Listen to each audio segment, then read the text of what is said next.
Welcome everyone to Business Calculus. We're going to start just by starting. What other way is there to start?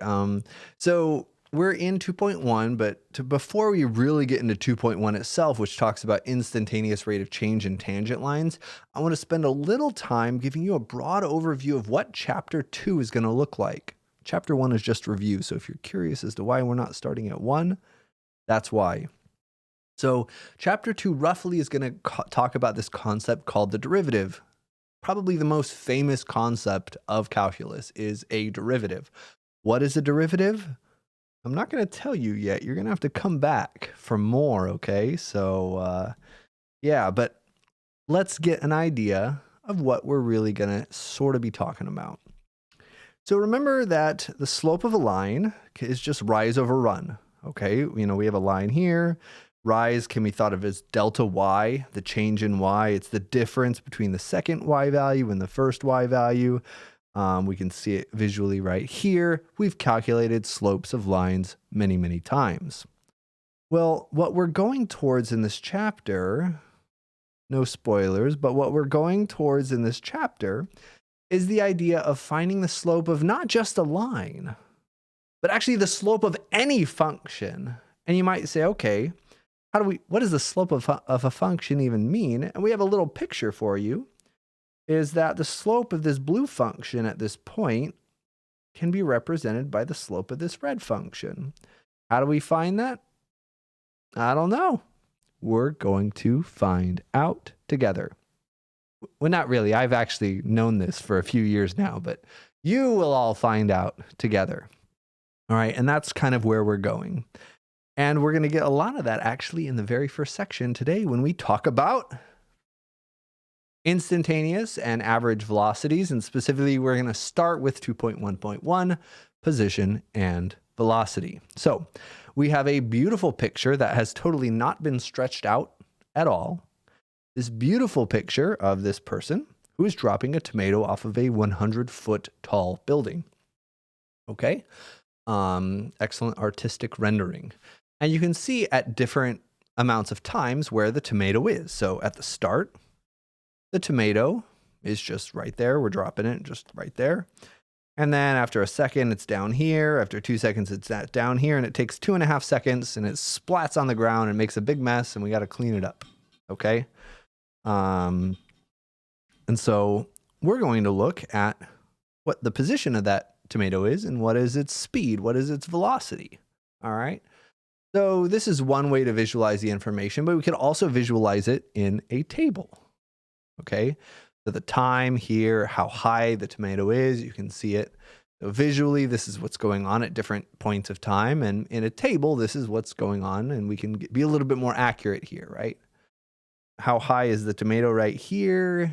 Who knows? But if we check the table, it says that after 1.5 seconds, it's at 64 feet.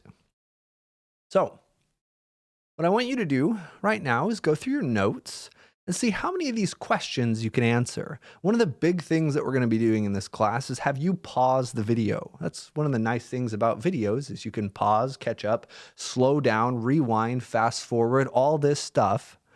So I need you to pull out your notes. If you don't have them out already, you should be filling them along with me. Pause the video and see how many of these you can guess. And if you ever can't find an answer, try to just make an educated guess. How do you think you could get close?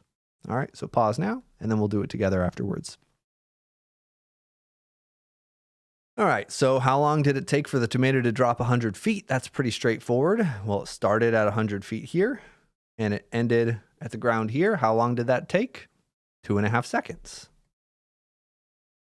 So we're just going to answer 2.5 seconds, just like so.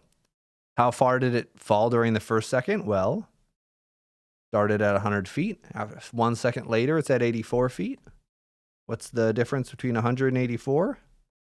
16 feet. It fell 16 feet. Pretty straightforward, right? Hopefully. Next one. How far did it fall during the last second? Again, pretty straightforward, but a little trickier. What was the last second?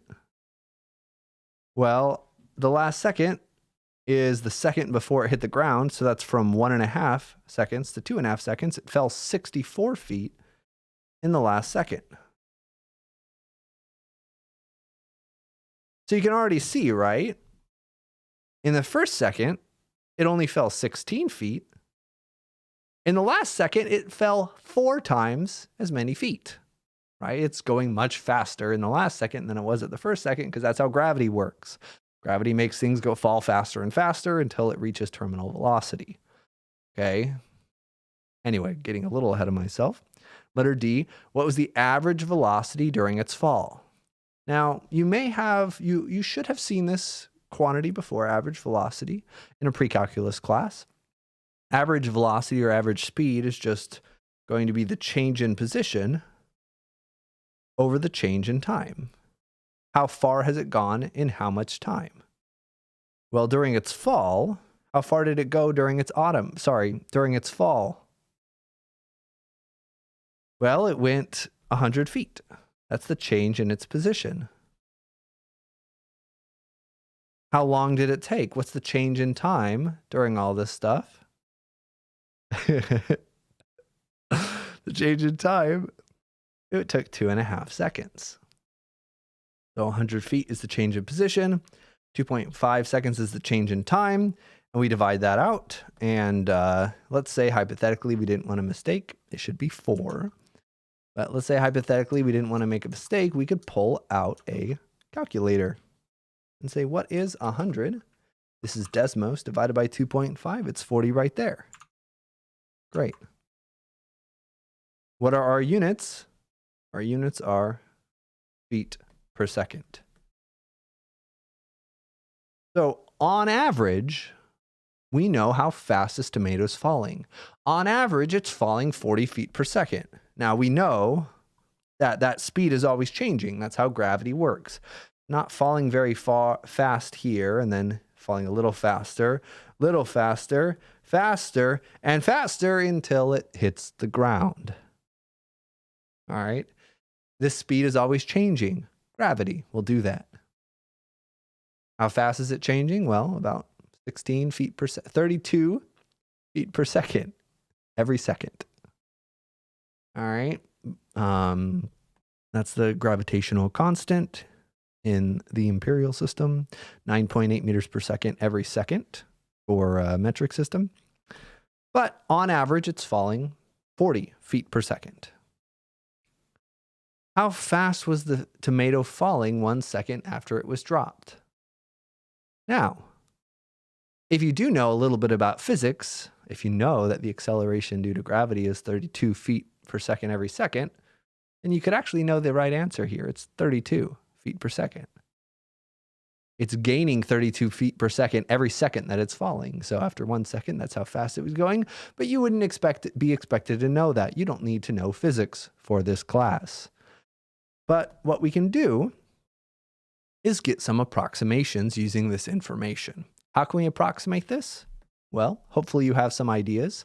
We're going to explore this approximation idea and then talk about how it ties into Chapter 2 and derivatives in the next video. So we got a bit of a cliffhanger for you right now. We're not going to address this question just yet. That's the next video, but it has to do with something called instantaneous velocity.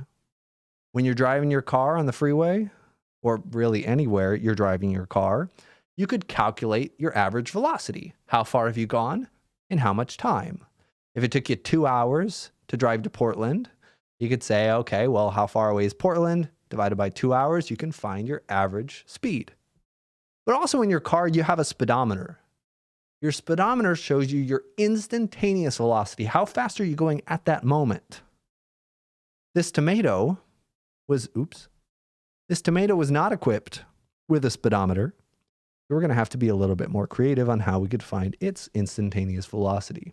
Anyway, stay tuned for the next video. Go ahead and get started on the homework and have a good rest of your day. Bye-bye.